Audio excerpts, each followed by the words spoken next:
So about a month ago now, I made a confession right here on Studio 5.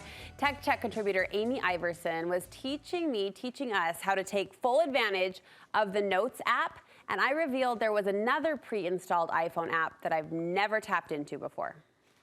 Can we talk about reminders next? Reminders is coming up next. I just opened it for the first time. I had no idea. Reminders, I'd never touched it. In today's Tech Check, we are following up on that promise with the ins and outs of the Reminders app. Deseret News columnist Amy Iverson joining me again with the how-to. So we already have calendar. We talked about notes. Yes. Do we need another? Yes, it's the perfect trifecta. If you use all of these 3 notes, you will be so organized you won't forget anything. One of my biggest pet peeves is when you say to someone, hey, can you make sure you do this or that? And they say, okay, remind me. And I'm like, are you kidding me? Yeah.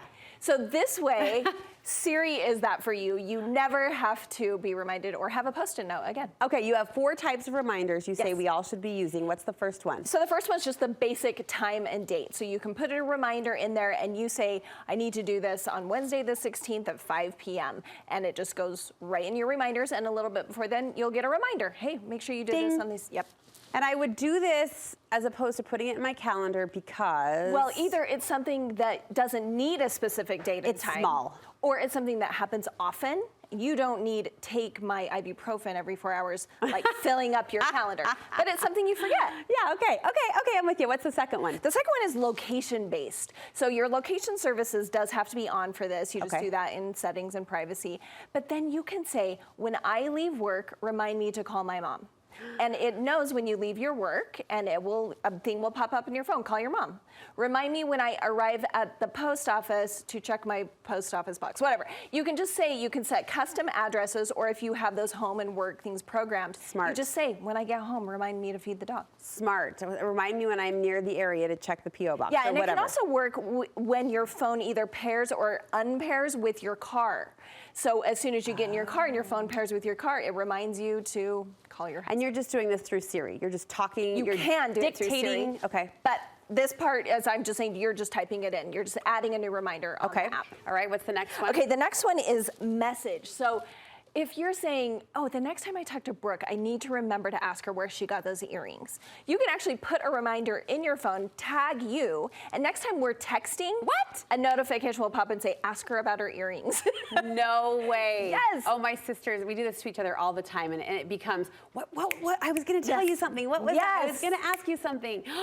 And this is kind of a new one. So you just tag the person next time you're texting on messages. Okay. It'll pop up as a reminder. I'm gonna try that. I'm gonna try that. All right, finally, what's your And the last one is repeating. I think this is the biggest one. So I have this for certain bills that I have to pay on certain days if I don't have auto pay. Or like I was saying, if your kid's sick and you're like, okay, I gave him ibuprofen here, I need to remember in 6 hours. This is a repeating thing. You can even do bi-weekly. You can do every 3 months. You can do every month on the 17th. These are those things that happen all the time that you want to remember. You don't want it on your calendar. Right. And you don't want reminder notes everywhere. This shows all in the app. It just pops up. Okay, and within those reminders, you have some pro tips for us. Yes. So the one you already brought up is using Siri. So my phone, I shouldn't have brought my phone because but you just say, hey, Siri. And then you say, remind me to call Brooke at 5 o'clock. The reminder will pop on your phone. You can tell her, remind me to turn on the sprinklers at 3 in the morning.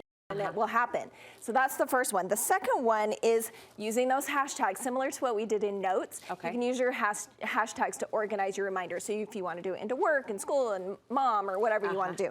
And the last one is sharing and collaborating. You said you're using Notes for your shopping list. You can do this on here too.